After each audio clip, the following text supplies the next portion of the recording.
નમસ્કાર દર્શક મિત્રો, મા ન્યૂઝ લાઈવમાં આપનું હાર્દિક સ્વાગત છે. હું આપની સાથે કૃષ્ણા. આવો જોઈએ આજના સંક્ષિપ્ત સમાચારો. સુરતમાં 24,000 વિદ્યાર્થીઓ દ્વારા 15 કિલોમીટર લાંબી માનવ સાંકળ રચવામાં આવી.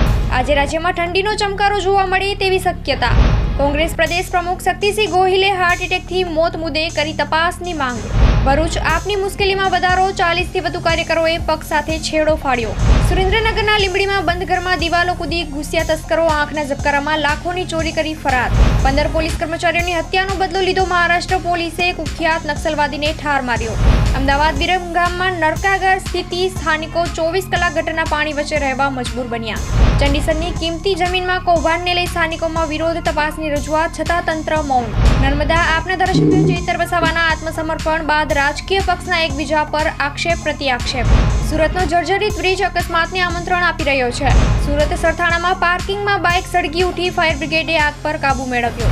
ટ્રેનમાં મુસાફરી કરતા દરમિયાન સાચવજો, ચાલુ ટ્રેનમાંથી પડી જતા રણવીરસિંહનું થયું છે મોત.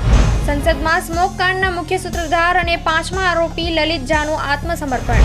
રાજકોટ ડુંગળીની નિકાસ બંધ થતા ખેડૂતોની સમસ્યાને લઈને પાલ આંબલિયાનો સરકાર પર ભભૂક્યો રોષ. 5 વર્ષમાં 2 લાખ ભારતીયોએ અમેરિકામાં ઘૂસવાનો કર્યો પ્રયાસ, કેન્દ્ર સરકારે આપી જાણકારી. સ્ટેજ પર ગીત ગાતા ગાતા અચાનક જ ઢળી પડ્યો 30 વર્ષનો ફેમસ સિંગર, ઘટના સ્થળ પર જ નિધન. સંસદની સુરક્ષા ચૂક કેસમાં થઈ રહ્યા છે મોટા ખુલાસાઓ. આરોપીઓ પાસેથી પરચીઓ મળી આવી, જેમાં લખવામાં આવ્યું છે પીએમ ગુમ છે અને જે તેમને શોધી કાઢશે તેને સ્વિસ બેંકમાંથી પૈસા મળશે.